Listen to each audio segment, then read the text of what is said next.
Bismillahirrahmanirrahim. Assalamualaikum warahmatullahi wabarakatuh. Alhamdulillah, puji syukur kepada Allah yang telah memberikan kita waktu dan kesempatan hingga kita dapat berjumpa di tempat yang mewah ini.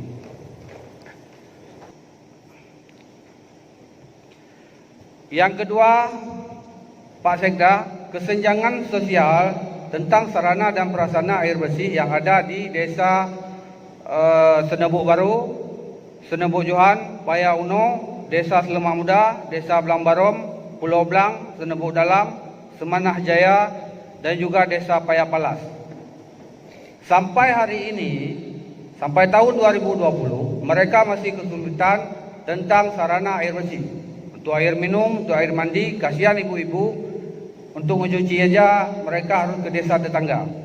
Dan yang lebih parahnya lagi, untuk satu kemukiman di Rantau Perlak kami sebut kemukiman satu. Kemukiman satu Senebuk Baru. Dia ada 8 desa, sementara tetangganya semua sudah ada PDAM. Tetangganya kalau dari arah timur berbatasan dengan Tumput, Kecamatan Perlak, mereka sudah ada PDAM dari Perlak, Tualang. Sementara di sebelah baratnya berbatasan dengan desa Pasir Putih, sudah ada juga PDAM-nya dari PDAM Bom. Sedangkan satu kemukiman ini kiri kanannya sudah ada PDAM, sementara mereka belum pernah merasakan. Mereka terus mengeluh. Pusat kemukiman, pasar besarnya ada di desa Senebuk Baru. Sementara di desa Senebuk Baru sampai hari ini untuk cuci gelas, cuci piring aja orang warung masih beli airnya.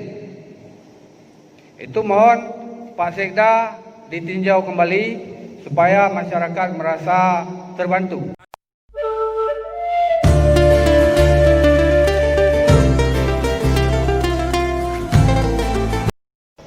Bismillahirrahmanirrahim. Assalamualaikum warahmatullahi wabarakatuh. Yang saya hormati Wakil Ketua 1, Wakil Ketua 2 DPRK Aceh Timur.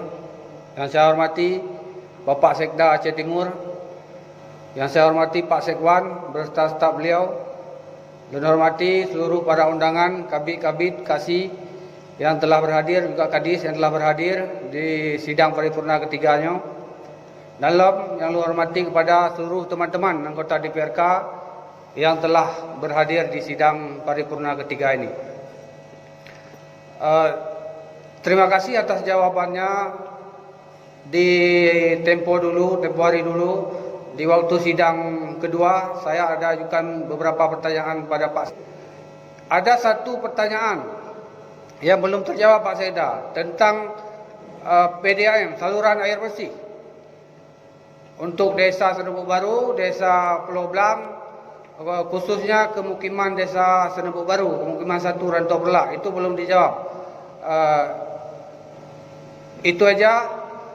Pertanyaannya mohon dijawab tentang air bersih di Rantau Perlak kemukiman 1, juga tentang kahana angin yang jiput, pane kepatut sui meputa, menyom memang hana sapu yang jitet, pane patut asap mebura,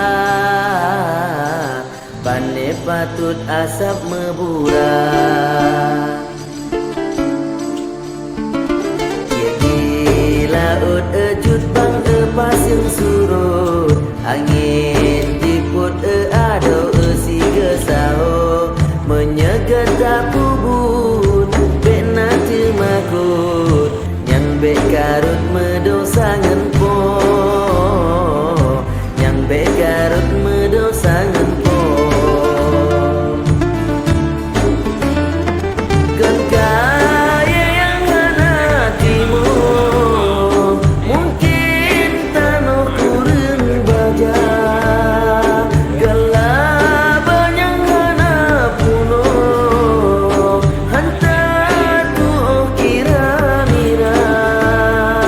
Jaro